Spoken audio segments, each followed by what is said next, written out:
Jersey. I'm so excited to share this project with you all. This is my dream project. I've been working on it for 4 years and it's based on a true story. Mooch is a crime comedy film similar to Kiss Kiss Bang Bang and Burn After Reading. That's just a taste. In high school, my friend's father sat me down and told me that I was going to fail in life because I'm a mooch. So, to prove him wrong, that night I snuck into a movie and stole some popcorn from the trash. And as a long time lover of New Jersey emo music, I wanted to write a flawed character who hides under his tough exterior and black nail polish what he really wants.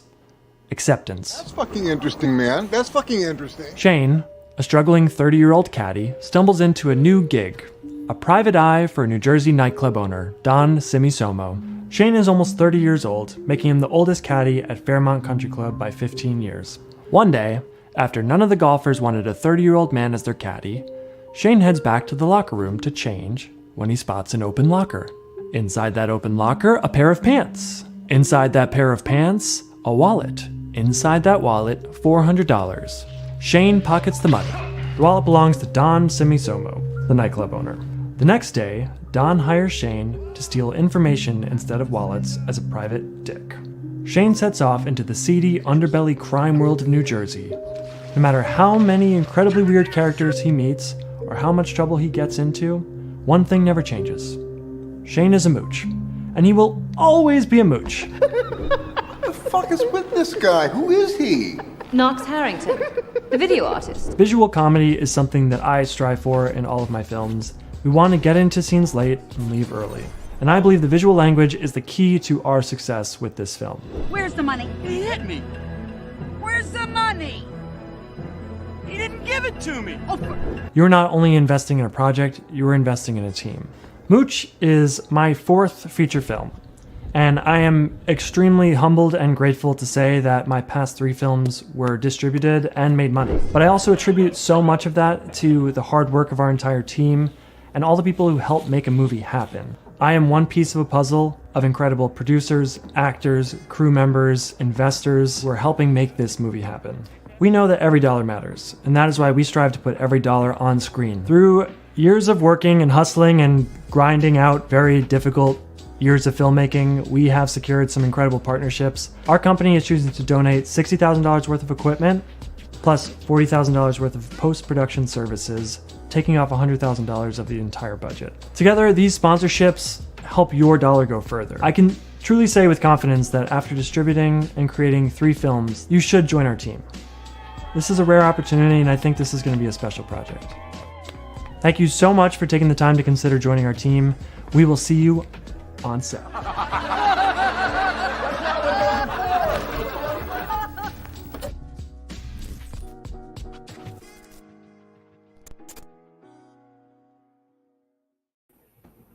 All right, how's everyone doing this evening? We hopefully you watched that awesome video that my man Owen here you produce. I mean, I'm excited to have you, number one, because it's something new for me, you know, of the movie side of things. So I'm really interested in talking to you about Mooch, about, you know, your journey into the movie making, but also your journey in crypto, because I know that you have a journey there as well. And I'd love to just like you introduce yourself, tell everybody who you are and how long you've been in, you know, this wonderful Hex community. Yeah, of course. So my name's Owen, but I also go by Basketball on Telegram. And my portfolio is 50% crypto, 50% movies. And so that defines my world. I learned about crypto from actually Richard Hart in early 2021, and Hex was my first coin I ever purchased after Ethereum and swapping. But yeah, it was all for Hex. And so actually my first big movie investment was done and it wasn't possible without Hex. And so I was able to actually fund a lot of like this past project with Hex and then be able to make Hex a sponsor of my last film. And just being in the community, making movies and seeing people get excited about the highest of stakes and getting some of the more community, like awareness of the community, both in the entertainment world. I thought that this project that I've been working on for the past 5 years would be, a natural fit. And so that's sort of why I've been coming on these shows and talking with people and letting them get to know us, our team, and the project. Jeff unfortunately couldn't make it, but we got to hear his voice and see his face through the pitch video that we made. And with the pitch video, I like the way we did it because it shows sort of like comp footage of the vibe that we're trying to accomplish to help people give the impression of what the story is about and the setting and stuff like that. So that is a brief intro. Oh, I can just briefly say too, my background is in finance, and so went to Yale for my MBA, then worked for a hedge fund, and then just started funding movies for both the tax benefits, and now I just focus on movies now. And Jeff and I built this production company together, and that happened because he is a close college friend of mine, and he just looped me in to sort of help scale up the business and make bigger movies, which we've been able to do. And so that's a bit quick summary of my background. Okay, so you mentioned that your last movie was kind of sponsored by Hex. So what movie was that, and how can we watch it? So that movie is Mean Spirited. Okay. So that movie actually is we just locked in our world premiere in London. That's going to be at the end of August. Nice. And so if you're a Hex person in the UK, please come and support us at the festival. We're going to be at Fright Fest, which is a really big horror genre festival in London. And then we'll be doing a US premiere in hopefully in early October. And we'll start doing our world tour with the film. And then part of the strategy and distribution is you do as big of a festival as you can, as big of a world tour as you can, and then you really get the distributor salivating and fighting each other to present you a really strong offer, at least like on the creative side of the business. And so we're in the final stages of being able to lock in a sale for that film. So that's how that works. So it's not publicly available to watch yet. Mm-hmm. Big investors, if you're a big investor, I'll send you an early cut of it if you want, so you can like get a sense of the production value and whatnot. Yeah. But yeah, when that's available, I'll let everyone know. But for now, it's just you have to go to these festivals to watch it. I got you. Okay. So just want to say hey to everybody in the chat there. David Lee, how you doing, man? Kinetics was in first. He was the first one in here today. What's up, Kinetics? Sandy B, the dude, Samantha Kelly, Torin. Thanks everyone for joining us. We are talking to Owen, a great producer of movies and someone that's actually giving us opportunities to invest and potentially for a tax deduction. Is that correct, Owen?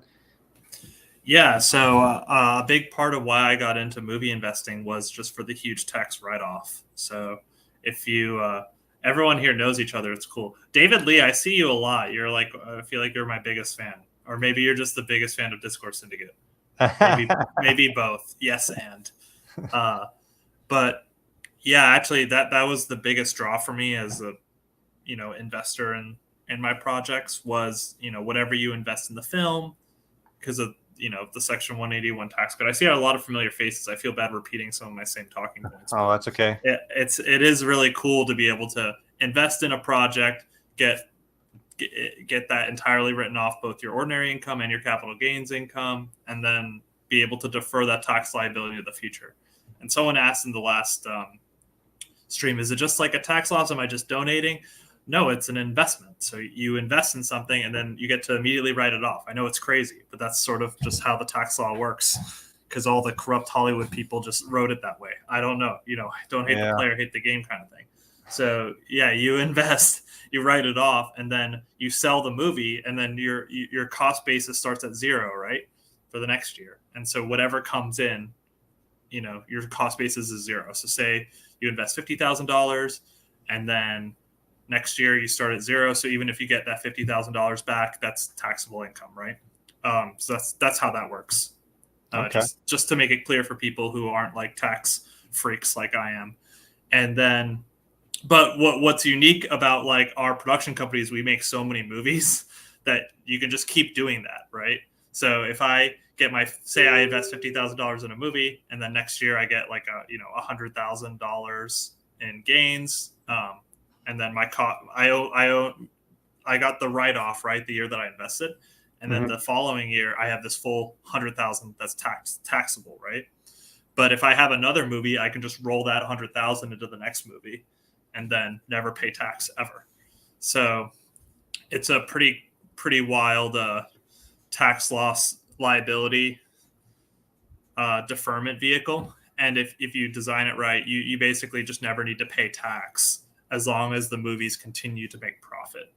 And we've been able to do that every movie we've done, Wow, that's great. which is pretty rare, frankly. And if you caught Kinetics' last stream, Jeff talked a little bit about how he does that, where a lot of people do multiple roles. We know where to spend money, where not to spend money, and things of that nature. So yeah. So I'm intrigued because I studied a little bit before I brought you on, but so the big key is that the movie has to make a profit, right? I mean, that's the big thing with and one thing that caught me is like you guys have made a profit on every movie you've made. And how many movies have you guys produced so far? So we've done 3. The third one is looking like we should be really good based on sort of our sales rep estimates. So I can't like say for sure, but it's looking like probably 2x, something like that. Great. And then the first 2, I can't give like firm numbers on, but they've been like first one, multiple X's, second one, So, Owen, how rare is that? I mean, in the movie making business, I mean, like, it's not like people can just go make a movie and it's all of a sudden profitable, right? I mean, it takes a lot. I'd say we're probably in the top 5% of independent filmmakers. Wow. And it's all thanks to Jeff, and he's just like a complete beast. Like he's both a very talented editor as well as a very talented director, and he knows what sells. And he and I are close with distributors that know what to buy and what they want, and then we sort of make movies with that in mind. And so we have 10 movies in our war chest, and we choose which one to make when, depending on market conditions and stuff like that. And then like this movie, for example, Mooch, it's basically like a $2 million movie, but we're only going to raise $750,000 because we know we can make it for that little. And then when we go to distributors, we're like, this is a $2 million movie, right? And then Gotcha. So that's how that works. Okay, that makes more sense. So I noticed something on your Telegram, the Mooch Movie Telegram. So people can register and invest. Is that still going on? Is that something that's... Yeah, so we did like an angel raise, which went well just to get us just initial capital. And then just yesterday, we opened it. Oh, sorry, today, right? So today we just opened it up again so that people can... Oh, amazing, this banner. Yeah, this is a professional operation. Yeah, so we just opened it up today to let people invest. And what we're doing is we're gonna accept investment for the next week and a half or 2 weeks. We have private investors that are interested as well, and so we have people wiring money in. We have people invest in crypto. Just we're trying to be flexible with how people want to invest.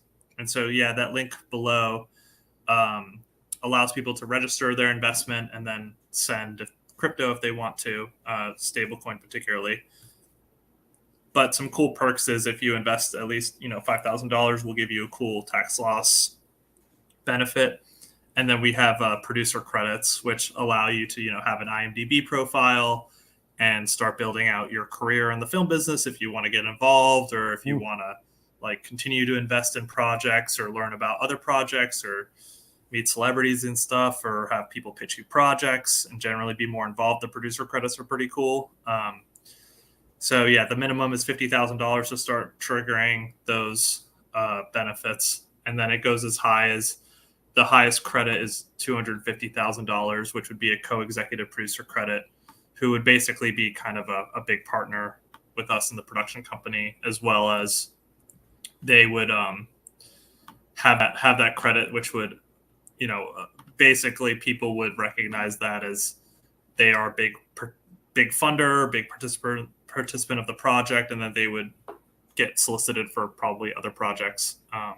There's a limited amount of producer slots that we have, so if that's something that's interesting, you probably want to lock those in sooner rather than later. And then, so an investment in the project, you get both the tax loss and then you get equity in the film. And then we also will have Hex and Pulse as sponsors in the film. And if you invest, you can also be able to be in the film potentially, and then also wear like Hex and Pulse gear in the concert scene and things like that, which I think is really, really cool. And I think would be a pretty exciting community project. Yeah, that's cool because it's something different. I think a lot of people in this community are looking for things to potentially invest in that are different than, like maybe some of them are tired of going and trying to buy that other thing that's going to make them profit. But anytime you can get a tax deduction for supporting something that you like, that's always a nice thing, because that's very hard to find. Yeah, I mean, I think that there's a crazy amount of benefits, and I know that people are sort of, if you think that the market is going to continue to go down, I just think the film is actually kind of an interesting investment in that way, because the money goes towards making a film that we're going to sell next year, right?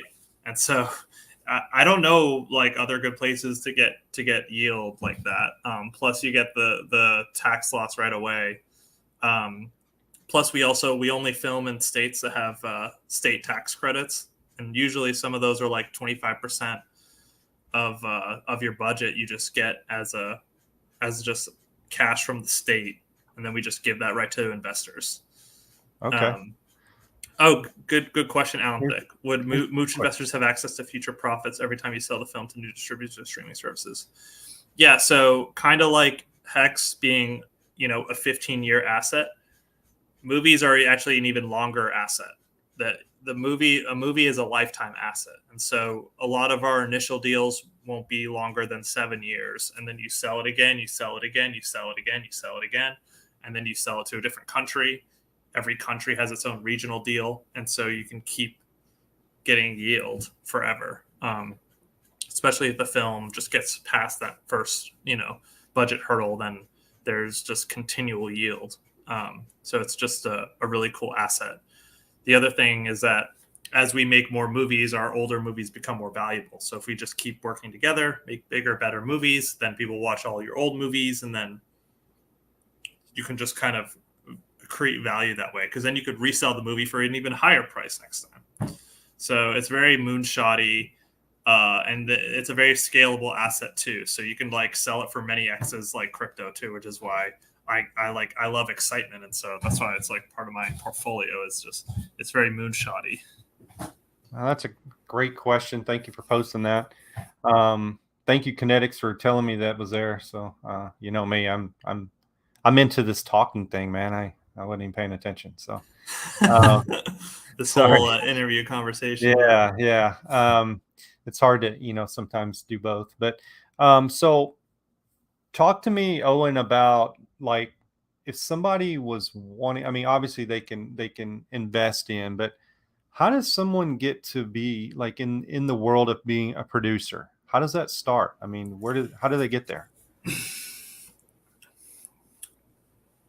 So it's a very interesting question. I actually think that financing productions is probably the best way to do it, but it's really it's even challenging for me to recommend that, because so many people I know have just gotten totally wrecked investing in projects, because it's really easy to fail in this industry. Mm-hmm. And that's because I think a lot of people will just make the movies that they want to make, that they feel really excited about, and they don't necessarily make what is going to meet the market demands at that time. Yeah. And so, yeah, it's tricky to say, but I think that getting involved through some of the financing side of things, I generally think that like if you work in finance or you're successful in crypto, that's honestly easier to pivot into film than just like I'm just going to go on set and produce movies. Like I think that that's even harder to do. I think you want to get your yield situation sorted before you do that. Like you look at, Kinetics and RG3 and those people who we love, they pivoted from finance, getting yield through crypto into film, and I think that's, and actually Jeff was kind of interesting. Jeff's been grinding. He's been a decade in the field, right? Right. And he's like, I wish I went from finance into film. It's just so much easier because it's just the financing part feels like some of the more challenging parts to deal with, because I think people are very hesitant to invest in film because just there's so many like horror stories, and it's again like there's 95% of it is really not really working for people, and so I think that they just struggle to pull the trigger. So gotcha. So like becoming I know you just kind of hit on that, but if someone really wanted to become a producer, are they going to school for that, or how does that happen? Other than investing, saying I'm a producer. Yeah, I mean, I guess producer quote is a sort of like ambiguous term. Right. I think it would just depend on what you want your role to be. So there is sort of the like operational type producers, like line producers, and they're sort of like on set, making sure everything is running smooth. And, we have some producers on like co-producers and stuff on set that are like scouting locations and figuring stuff out. Yeah. And then there's more like the executive producer role, which is more financing, approving stuff, hiring people, and making sure everything is going well on that front. And then there's the producer, which is me, and we just make sure that like we kind of run the whole operation, I guess. But I don't recommend anyone go to film school if they want to make movies. I actually recommend they just make movies to make movies, even if it's just really low dollar figures. Our first movie we made for not too much money, and then we sold it to Peacock. And so that's, I mean, even if you don't sell it, if you just don't make it if you just are that experience of just making a movie, it's a very practical field, right? Like you can't sit in a classroom and learn how to, yell at someone to go do something. And, it's a very practical field. And so, I mean, if you're like trying to be more like in the weeds making the film, then you probably want to figure out what kind of movies that you want to make or participate in, and then go to make sure you're on that set of that person, that director that inspires you or whatever. Even if you're doing the worst role ever, just being on set and learning from that team, that director, is infinitely more valuable than whatever school will teach you. Art cannot be taught. Exactly. It's the same exact thing. Like it's such a practical thing. You're either doing it or you're not. You're either inspired and watching someone do it, or you're not. And it's just as simple as that. Yeah. I mean, hey Chris, what's happening, brother? The big thing with art, I think, like you just mentioned, there's a lot of grind. There's a lot of years that people don't see that you all put in, just to get where you're at right now. So, so you mentioned your last movie. What was the name of that last movie? Mean Spirited, which I also star in as the bartender. And by star, I mean I'm just speaking role. Oh, that's funny. I get into a fight with one of the characters. Oh, okay. Yeah. So, are you looking for? Because you said, are you looking for actors and actresses like from the community, or what do you need as part of your team other than the finance side? Is there anything else that you need? Yeah, well, I mean, I think we're always looking to make connections in the industry, just in general. And then as far as like casting goes, we already have our casting list sorted out, and we have an Oscar-nominated casting director. Oh, nice. Her name's Patricia, and so once we get the finance together, we're actually able to make some pretty awesome offers to some pretty high tier talent for Mooch. Okay. Ideally, like 80% of the names are very recognizable people, but it depends on how much of the financing comes through, and then what we can do, because we'd like to invest the bulk of it into getting the biggest name talent possible. So, but as far as like the community, I think even if you yourself can't invest, but if you know someone who might be interested, just telling them about it is really cool. I think a lot of our success has been just like, hey, do you know someone who would be interested in this sort of thing? And then just finding that right connection. And then, I think just anyone in the industry is useful to know. If you're like a distributor at such and such place, I know it's a big community where, we're always looking to talk with you. We're always looking to get to know distributors, what they are interested in buying, market trends, and that sort of thing, and just building out that network of ours. Very cool.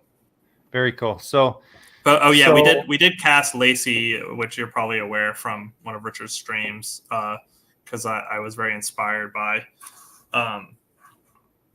her reels, and she looked just like one of the characters, and she asked really good questions about crypto and stuff like that. And so she is the one casting decision I made, and then the rest I think will be the Oscar director to sort it out. And she does have a background and has a very talented reel, and is looking to get into some of the creative work. So I think it's a cool opportunity for her. Is that how you guys, you probably stumble across that some, right? Like you just you have this picture of the person for that character and you come across them and like, that's the person. Is that how? Yeah, we have a whole treatment. So every character, we have like 8, example people of who we think would fit the role. We have a description of the role. And then, this character was French, seductive, and she just fit that, I think, just perfectly, just in terms of just her being herself, except she just needed a little bit more of an accent, and that's fine. But she looked just like it, I thought. And then, so I thought it would be a cool fit. And then she auditioned too, and she did a great job. Oh, that's good. That's great, man.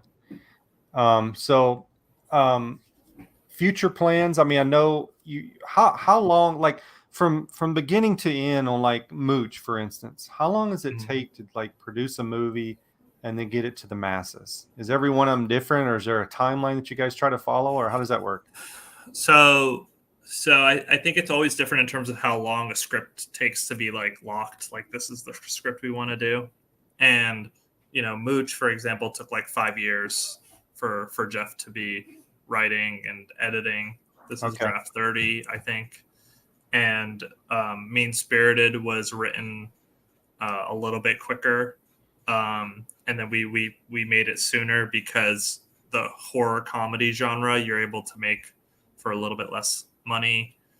And part of that is because, you think about yourself watching a horror movie, your expectations of the talent are a little bit lower, like you're not watching a horror movie expecting to see Brad Pitt or something. But if you see sort of a crime comedy, I think you might want to see a little bit more talent involved, just from a market, dynamics perspective. So I guess it depends, but our production schedule is really aggressive. And so for Mooch, for example, if our financing we're able to figure out, in the next like 4 weeks or so, then we should be able to start filming by October, November.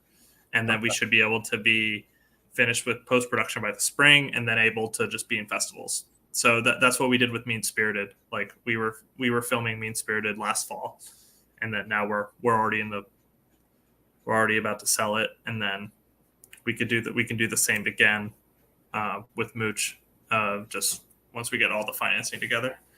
So script is done, team is in place. So cool. So like you mentioned that Jeff, is Jeff the only writer, or is it, because I come from the music background, you kind of have this table of writers that come in and write a song. Is that kind of the general, like with movies as well, or no? So Jeff and Joe, who produces alongside me, and he's a writer too. So Jeff and Joe together write a lot of scripts. Like our next movie might be one written purely by Joe. Mean Spirited was written by both Joe and Jeff. Mooch was written just by Jeff, just because Jeff started it like many years ago. But yeah, some of the more recent ones, we're bringing in more writers and building out our war chest of scripts. Yeah, we have, I think, about like 4 or 5 movies written, and then we're just strategically deploying based on budget that we can maybe raise and market conditions, things of that nature, to figure out which movie we want to deploy at any which time. Because you always want to be writing, you always want to be fundraising, you always want to be selling, you always want to be premiering on the festival circuit, just to keep that momentum moving forward. Right.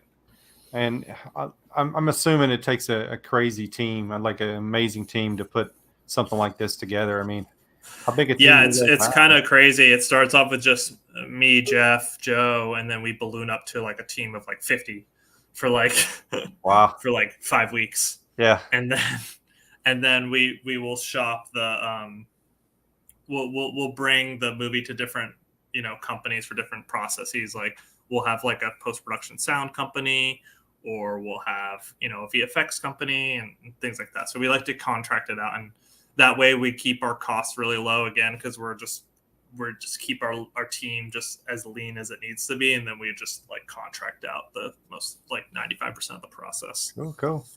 Well, we were talking about this guy earlier, and he just kind of snuck in the back door here. So I'm gonna bring. Don't act like you didn't call me in. Mr. Kinetic.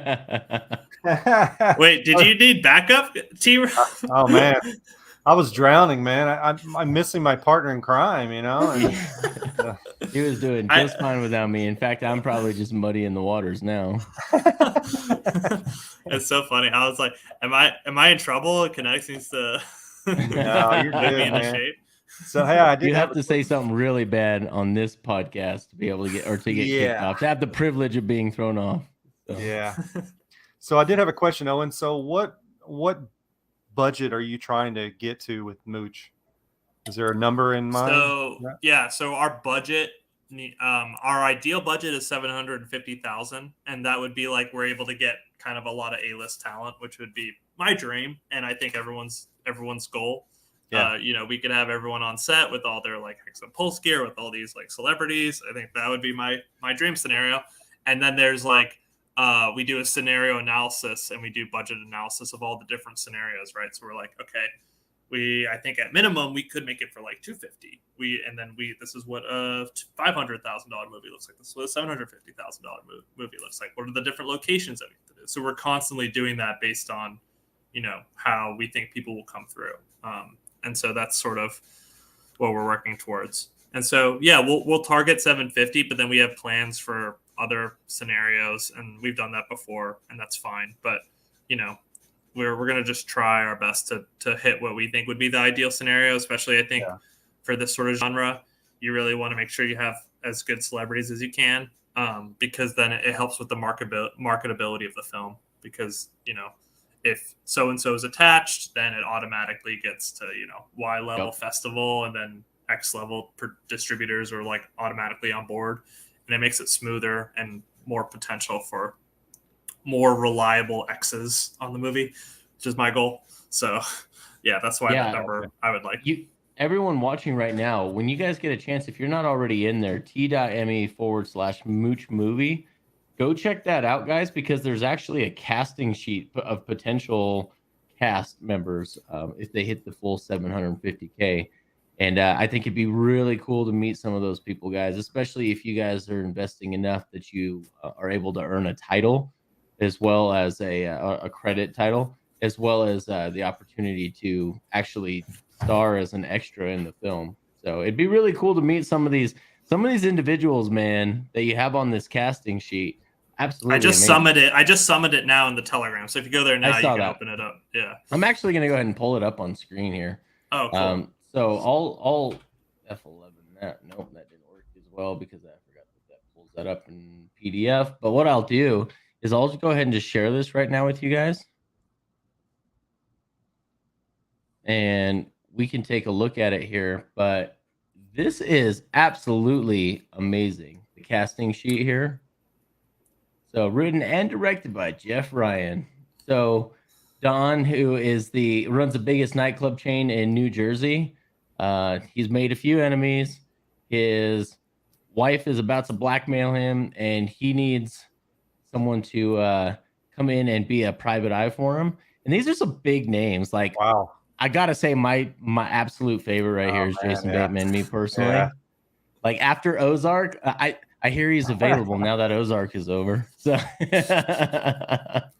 I have to say it's important not to get attached. We always say this Yeah. to investors. We're like, don't get attached to a particular one. Just be okay with the bundle, right? Because it's going to be Dude, about availability. Wow. I'd be I never saw okay this. with any of them. Yeah, there's some big time guys Yep. here. Yeah. Just ask John if he's done with progressive commercials for a little while. No. Yeah, like Jeff said, a lot of them are willing to do a project like this because it is like, ooh, crime comedy. It's cool. It's like a cool part of their portfolio, and they get to help out like a smaller project. Well, like you said to me in private, they get it's an actor's movie because they actually get to practice their trade. It's not just a giant cog machine blockbuster where the director says, stand here, say this, do that. Like they actually get to play that character and get in character with it. And I like the way you liken it very much to like a Big Lebowski style movie, because that's exactly what that was. It doesn't scream in your face, big production, but it had good names in it. And they really got to play their parts. It looked like they had a lot of creative freedom to do that. You sound like a producer. Exactly. Someday. I'm trying. When I grow up, I want to be like Owen. Let's just put it that way, okay? So Sheila is the bartender's wife. So here's some potential picks here, which I think is absolutely amazing. Yeah, so like I said, Patricia is our star who knows all these people. Yeah. And so she's our casting director. Academy Award winning or Academy Award nominated? She's Oscar nominated. Oscar nominated. Yeah, Oscar nominated casting director. She's well known. Awesome. Patricia DeSerto. You can look up her IMDb. I don't know if it's an appropriate question, but what does it cost to get someone like that? I can tell you like an example number. So for example, a lot of them will charge what's called an appearance fee. And so you basically, you'll pay the SAG minimum, and then, which is like their daily rate based on hours and meals and all that stuff. And then they'll ask for an appearance fee on top of that. And usually that's like around like 50, depending on how many days it is. It's like, $50 to $100,000 per, big name or something like that for the appearance fee. And we also try and make our production schedule very tight. And so we'll film for like 3 weeks. And so we're actually able to like get some of these big names. We're like, hey, you're just come for a week. We'll give you $70,000. And then they'll do it, and you'll love this movie and, all these reasons. And so it's usually something like that ballpark for the big name guys for very long periods of time. That's like millions of dollars, but we run a tighter schedule, so we're able to get away with a little bit less. And so that's usually how that works, is like $50,000 to $100,000 for an appearance fee type thing for some of the bigger people. So that's amazing, man. I mean, like, if people wanted to invest, they're actually investing in something that, like, I mean, these are big time people. It's not like you're pulling people off the street. I mean, this is like a real movie, and it's something that's like, I mean, they're not playing around. So if you want to invest in something that's going to, I mean, potentially, I mean, potentially what could happen with this? I mean, how good could this be? So yeah, there is a world where we get like very high tier talent attached, and we play at some of the world's best festivals like Cannes, Sundance, all these places, because we have that talent attached. And then we like first sale is like multiple millions. We get a lot of excitement about it. And then the ideal world is that it creates like a long-term splash where people really like it and they keep watching it, and it keeps reselling for a lot of money. And then we all have all this crazy lifetime yield. That's sort of the Moon Boy world. And then, so that's sort of the goal. And we try and limit downside risk through lots of ways. Tax loss, not spending any more than we have to, and passing on state tax credits so that downside risk is low, moonshot really high. That's the goal. Gotcha. Okay. Hex Auto, let's get both Olsen twins. Olsen's okay, that's the other thing is we do generally try and get, some of those actors I think hopefully fit this, but we try and get actors that are on their way up, not on their way down. So Kinetics are out, man. I'm sorry, and but you're out. that's like my that's time has come and gone. My acting days, they're come and gone. But that's part of the lifetime asset strategy. Like, Mean Spirited, we didn't have like big name actors, but we had actors that were on the up, not on the way down. And that's because it's another call option, right, guys? Like that actor makes it big, your movie goes along with it, right? So you want to get the people that are on their way up, not on the way down, right? Because that just increases the odds of your movie becoming like getting wrapped up into their like moonshot success. Versus if it's played out, then it's not really as much of a like call option for you. Gotcha. So I'm still thinking back to our conversation a little bit ago that you guys have been profitable in every movie you made. I mean, that to me, that just blows my mind, because with you talking about all the variables of what's involved, it's just, wow. It should be like, good job, guys. I mean, that takes some smart guys to do what COVID almost killed us. But we got saved by a nonprofit. That was probably the closest call. It would have totally nuked our production if like we had to pay for all those like regulation compliance things. But but yeah, we got pretty lucky. There are things that can go wrong during production, but we've been doing a pretty good job mitigating those risks so far. Yeah, and I think that comes with the experience. You tried to do it right from the beginning, and you guys kept along that line, and you guys learned a lot along the way. So that experience goes a long way. Yeah, for sure. And I think it helps that I see a lot of people that do that don't make money in movies. Like, it'll be a director's first movie, right? And they'll get, like, I saw a crypto raise for a movie, and it was this woman's first time ever directing, and they didn't see a dime of that movie like back. And so it's like you really want to make sure that if you're investing in a movie that they've done it before and they have a track record and they have experience, because it is really, really, really, really, really hard.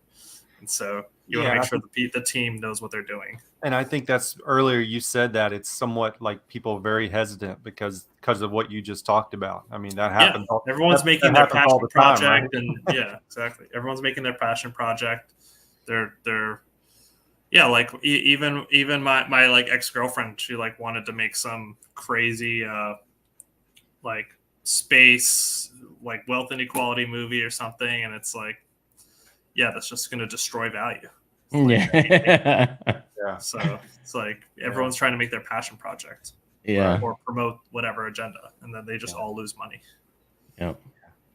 Well, I think that, to me, like that's kind of the thing in art, because people like, oh, I like this person, I'm going to invest in them, and sometimes they fail and sometimes they don't. So, but if people like even in crypto, if you don't do your homework, you probably get wrecked, right? It's the same thing in the movie industry. Yeah, we would probably say 95% of crypto is going to wreck you. I would say we would probably say that too, right? Right. Yeah. So cool. So Kinetics, I mean, you've been involved you've been involved in this, and you kind of know what it takes, and like, how do we get Mooch to be part of such a, I mean, let's bring the communities together is all I'm saying. So how do we accomplish that? How do we accomplish that? Because I feel like this is a win-win for both, because if we can highlight Hex, Pulse, that sort of stuff, like, well, I see this as the trifecta. Absolutely. I see this as a trifecta. I see a way to diversify our earnings out there that could potentially moonshot too. Also, a tax, not even deferment, just a flat out tax break that goes against your income. And then Hex and Pulse get to be seen by more eyes than it would have within the community by being branching out to, these indie films, but also going back to the first one, The potential for an unlimited moonshot is that it could potentially be seen, by 100 million different people. And for Hex.com and PulseChain.com and people wearing the brand in the film itself, I think it's a win-win. I mean, that's like, there's potential for, so if you think about like the Hex NASCAR, that was really cool for brand marketing, right? It may, some will argue it's not the most effective marketing, but it's still another touch. So if you get 11 touches is the statistic out there. If people see that brand and they see that logo 11 times, then they start to recognize it as commonplace. So, but how many of those people are going to go back and watch exactly that one race that we had the NASCAR in? But I know lots of people that go back and watch the same films over and over again. So I think there's potential for more touches there. So like I said, I see this as a trifecta. I think this is it's a win-win and a no-brainer as far as I'm concerned. But if you hate money, don't even look into this. If you don't want Pulse and Hex to do anything, or have extra exposure, then you know what? This isn't for you. If you like paying more taxes than you could actually get yourself out of, then hey, you guys do you, all right? But I just see this as something that's huge. It is funny because I worked so hard to make it like the best value proposition I could possibly imagine for myself, right? And then see if other people like get it, and it's cool you guys get it, which is great. Well, the cool thing about it, come from a finance background, so yeah, absolutely, it's a no-brainer for me. The cool thing about it, Owen, is you understand it and you understand the crypto side as well. So it's like you know how to structure it where it actually works, and that's thumbs up to you, man. That's really cool. But hey, you mentioned some kinetics, and Owen, so you said they don't want me to ruin their movie. No, Duncan. But thank you so much. It's so kind of you to say. So they don't want me ruining their movie. I think we're more worried about RG ruining it. Oh man. And the guy can come in looking like a pirate LA gangster all day long, right? Like that's exactly what you're looking for, right? Like you need an LA character. You need an LA character in a New Jersey film, right? Come on, that just makes sense to me. You have to have at least one, yeah. There you go. Now I will say, Hex Huddle, you are 100% correct. There also that the races with the Hex and the Pulse on the Lambos. I think that's cooler than NASCAR. But NASCAR was still a big deal, guys, and that's one extra touch for Hex and Pulse. So I'd like to see Hex and Pulse on more movies, personally. Yeah, so you said we're gonna you might have people wearing Hex and Pulse stuff. Is that right? Yeah, like I think that the people that invest in this project, go into this investment registration link below or join our Telegram that invests at least $5,000. We can't do unlimited. First 30 or so that do that will be invited to come on set and wear their favorite Hex Pulse gear. It will be approved by wardrobe, of course, and we might have a bunch of extras in case it isn't improved. But then they could promote their swag in the big concert scene where there'll be like a lot of people and it'll be a cool opportunity to show off all that stuff. So that's the plan. And then that's in addition to the credits and the official sponsorship and probably banners on set and stuff like that. Yeah, that's cool. So Kinetics mentioned one thing, with like NASCAR, the people it reach, but I like to see that we're involved in so many different things right now. And like with the movie industry. So Owen, what's the potential of how many people could actually see a movie like this? I mean, and just is there any demographic? Do you have those numbers? Have you seen those with some of these streaming platforms? That's a Jeff question or Joe question. Okay. That'll be a follow-up that we'll have to ask here in the near future. That was a great question, Tim. I hadn't even thought about that, but probably more people than have seen what Discourse Syndicate is. So that's for sure. We're doing our outreach the best we can with the amount of funds that we have, since this channel doesn't provide any funds to actually build outwards. So it's really cool when opportunities like this come along that have the potential for an outside investor class to look in and see. Yeah, I'm trying to figure it out. I think the problem is that a lot of these services will hide their numbers.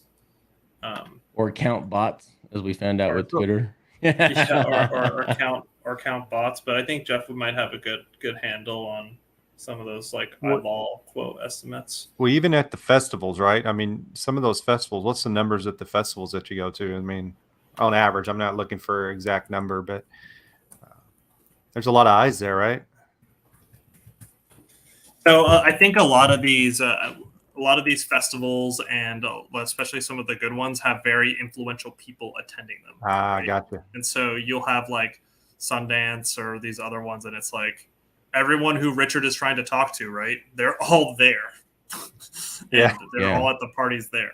So it's like that's sort of where you want to be. You know. Great. Yeah. And then, yeah, there is the eyeball component, but I think the festivals is a little bit more like you're unlocking a new audience that is Yeah. an influential one. Yeah, I that's love great. that. Hey, Sam, why don't you join us at t.me/Mooch movie? Tag Jeff and And go tag ahead. Jeff in there. That might be a really good question for Jeff. Jeff might want to jump all over that. So I think Yeah. that is those red cameras are phenomenal. That's phenomenal. That's what the highest of stakes team uses is the red cameras. Yeah, he'll answer that question in like 2 seconds. He has like a newborn that he has to manage right now. He would have joined otherwise. Oh, just a newborn. He should have been on here. No, I'm just kidding. Just a newborn. Yeah. I don't know how to use social media. Sam, do you have Is there a the way to ability- contact him? Wait, I'll just tag Jeff his question right now. Yeah, Sam, how do we get a hold of you then? Let's see. Ooh, this is a good question. Dude, Alan Thick coming with Yeah. the thick questions. He's in the thick of it today, man. Alan is amazing. I have no idea. The avatar looks like Alan might be a girl. Some of the comments made towards how handsome Jeff is leads me to believe Alan might be a girl, but I'm not 100% certain. You do you. No judging here. I just don't want to call you the wrong pronoun. So. How would the profit or return come back to investors? Would it be paid back in stablecoin? So that depends on the investor and what they want. So if an investor invests in stablecoin and they want it back in stablecoin, that's the plan so far. Especially for international investors, that's like a really awesome option for them. If they want to receive it on the PulseChain network, that would also be cool because it's like lower fees and stuff like that. And so there is a system in place to manage the profit distribution side on the crypto side of things. A lot of our investors sometimes just like to wire money in and then they'll get their money back traditionally. And so what we're trying to be is just integrate crypto into just the way we do finance. And so that's just like we treat wallets like another bank account, right? So it's like, Dude, is that's it this cool. bank account or this bank account?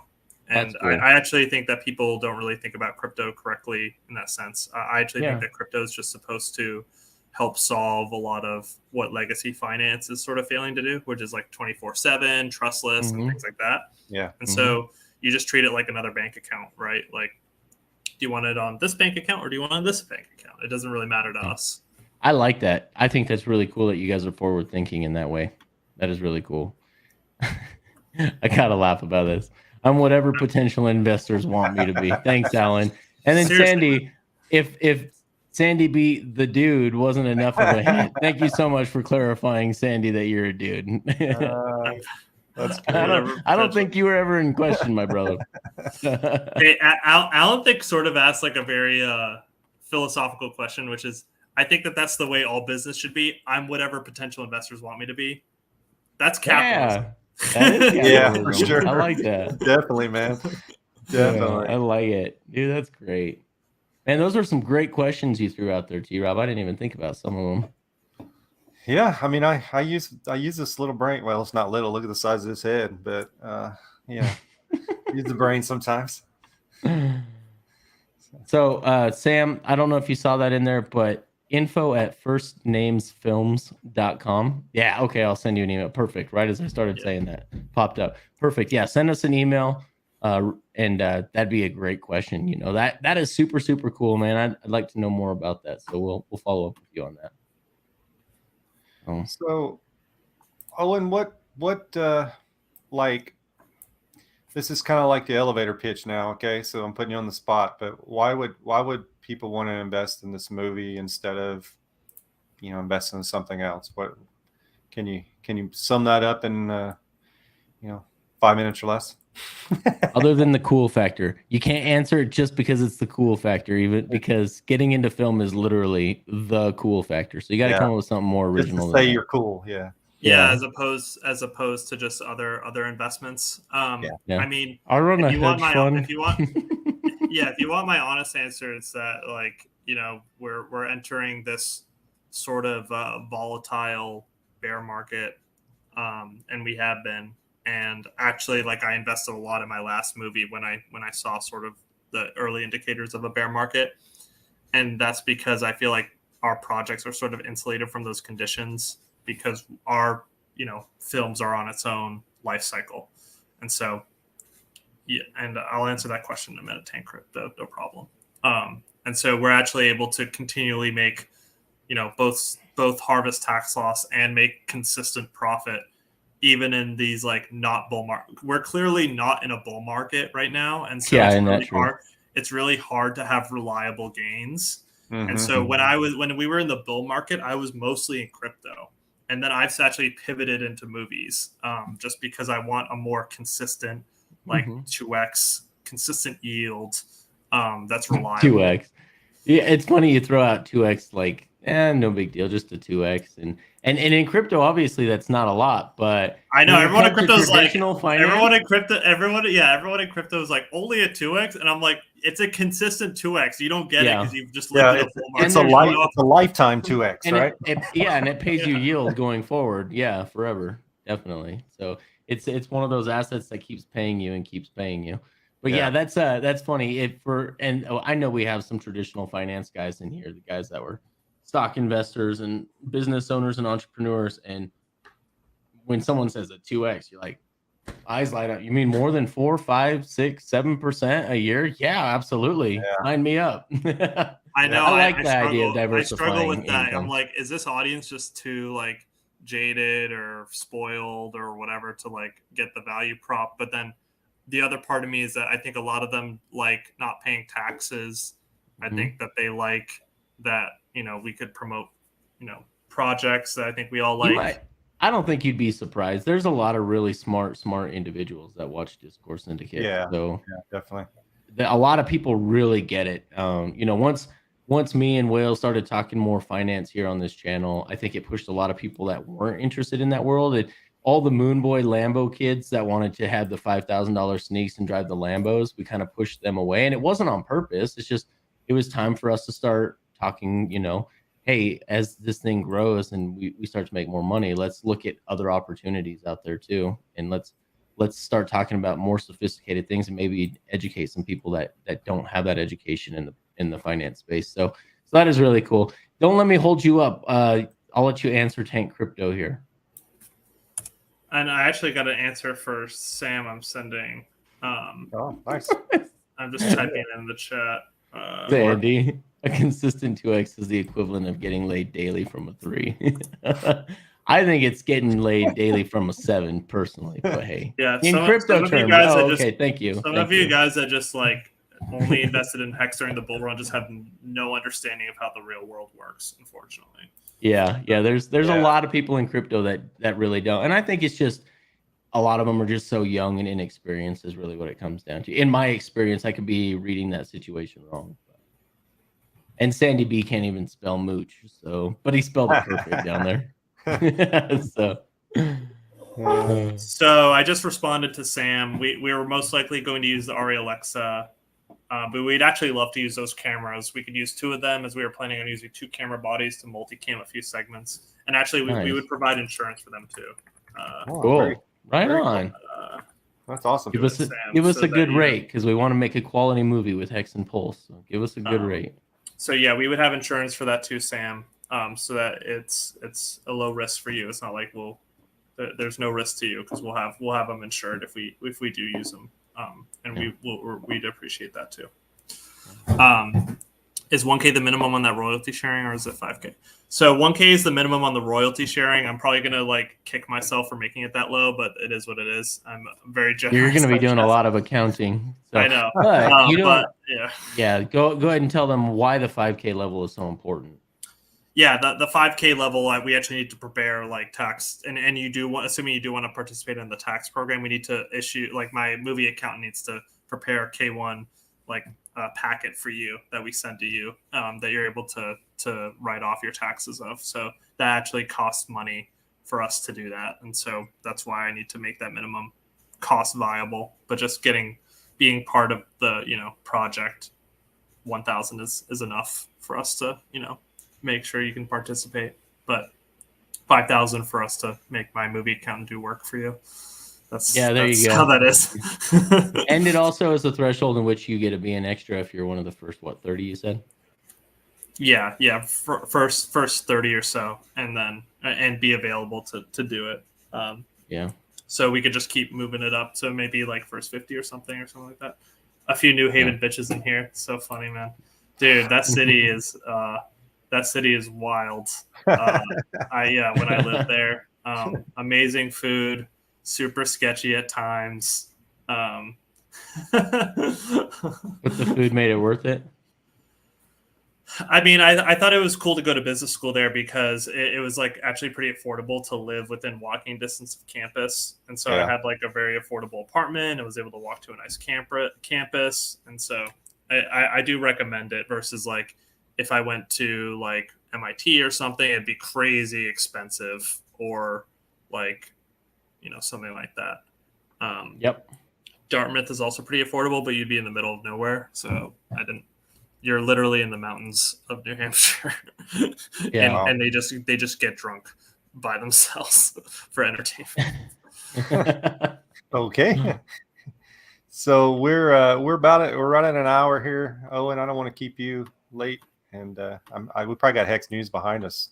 Kinetics, do we? I don't even know tonight. Sometimes they tell me, and sometimes they don't. I didn't look at the schedule, so you all run a tight schedule, huh?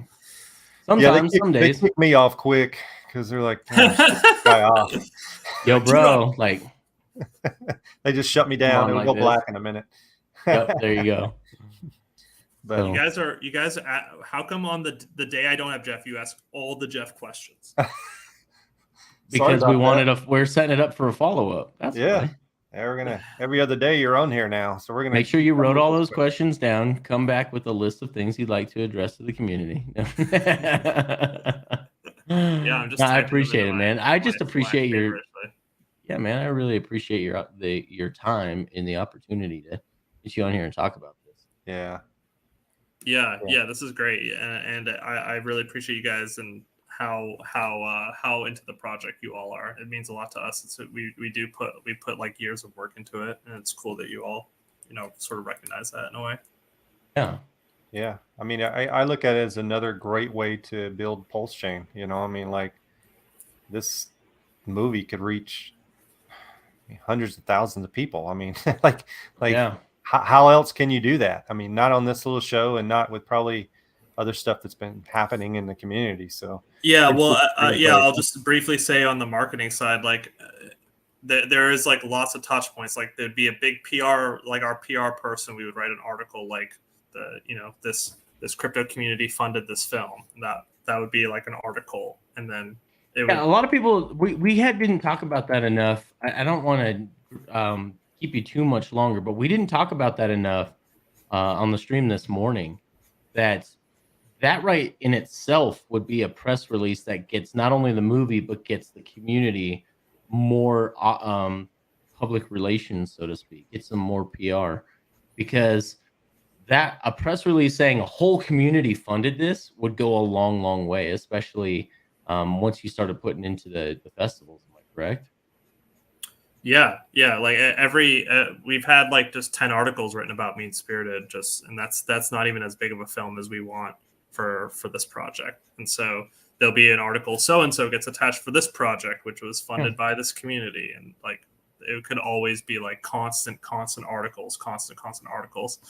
Like Richard spent millions on some articles about like a diamond and stuff, so it's like it's pretty easy touch points because there's constant like articles being written about movies, especially as they get released or they get news about them. And so it could just be a big part of this. It could be a core part of the movie story, right? That gets constantly mentioned. Yeah, for sure. And you mentioned earlier that even at those festivals, there's really high end folks there that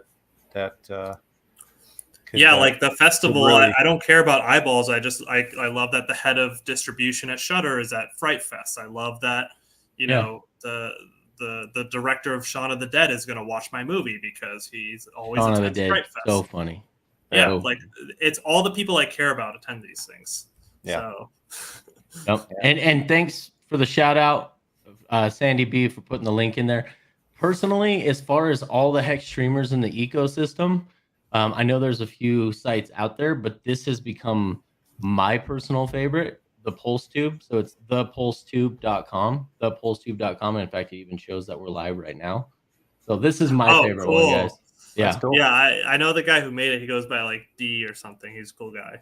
Yeah, super cool guy. And I gave him a shout out on Twitter the other day because it's by far, I think, the nicest looking of all and the nicest layout of all of them. So this is really cool. So thank you guys. Thank you, Sandy, for putting that in there.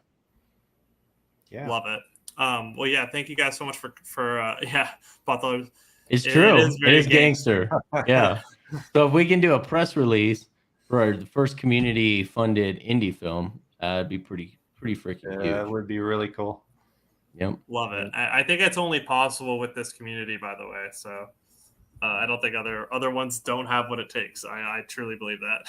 Yeah, I think so. I think you're right. I think if there's any community out there that's going to be capable of pulling this off, it's the Hexicans. That's for sure.